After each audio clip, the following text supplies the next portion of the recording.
What's up, YouTubers? Today we're going to talk about the Spyderco Shamu. That's right, just like the whale, the sham. Oh no, I'm sorry. This is actually the shaman or shaman, like the spiritual man that goes from villages or the spiritual world, whatever that would be. This is a Sal Glesser design knife from the Spyderco line, and this is, I guess, designed to be their heavy bruiser of a knife. It's 5.1 ounces, 5.2 ounces. I weighed it in at. Mine said 5.1, theirs says 5.2. I won't argue with either one. But this knife is quite a departure from normal Spyderco design. First thing I want to show is that this does have a stonewash blade. So yes, Spyderco can do stonewash blades. They tend to lean towards just the satins, which shows the grind lines. It's beautiful for about a day after you start using it, and then those grind lines get scratches and everything. So I do appreciate the stonewash blade. Something of a departure. They also, on this particular one, I guess indicating that they wanted it to be the bruisers, they left a shoulder on this instead of doing a full flat grind to the very top. So it is the flat grind leading up to the saber there. Definitely a difference. The handle is contoured. You're going to notice some nice rounding on this, and so it definitely adds to the ergos. We'll talk about that during the pros of this knife. And the last thing that I really noticed is this one uses a back spacer instead of most of your models like the PM2 here utilize a barrel spacers there. So that's, again, another departure. So this is definitely quite a big, interesting knife.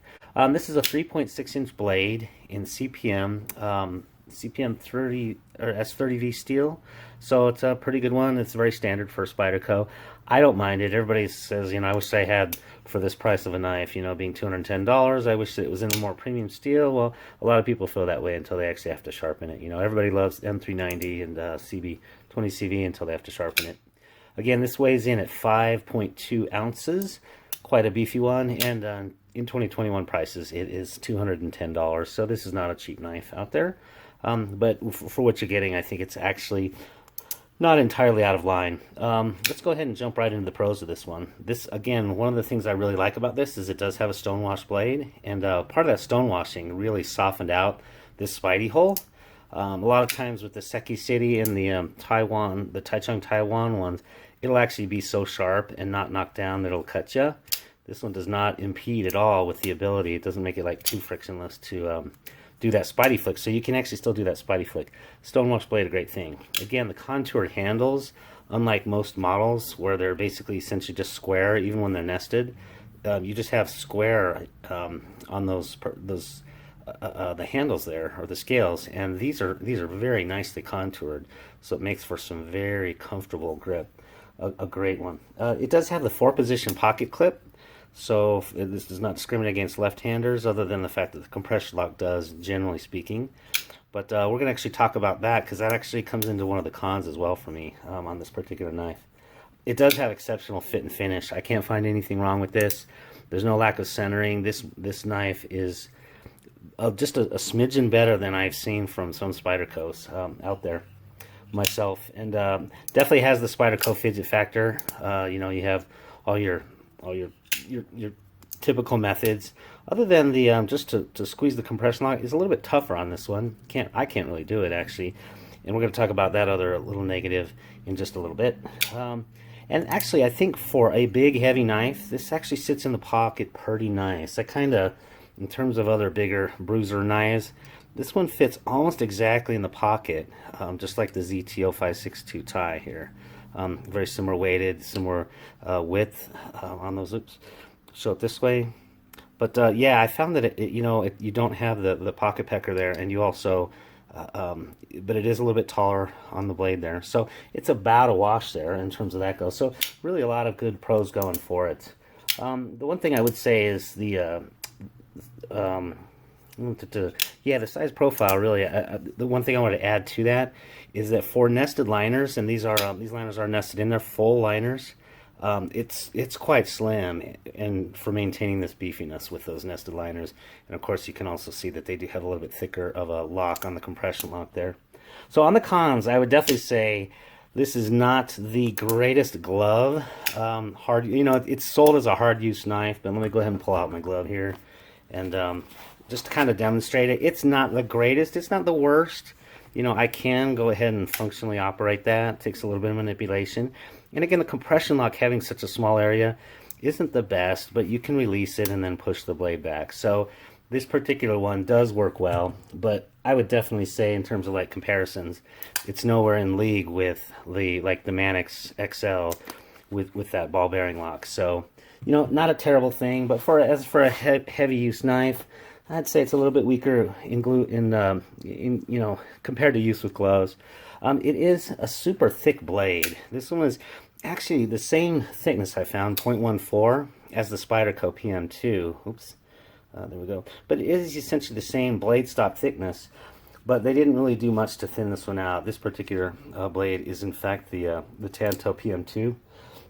And so as far as that goes, you know, it does impede slicing when you're going through thick stuff. This is not a good apple cutter. It did great with boxes though.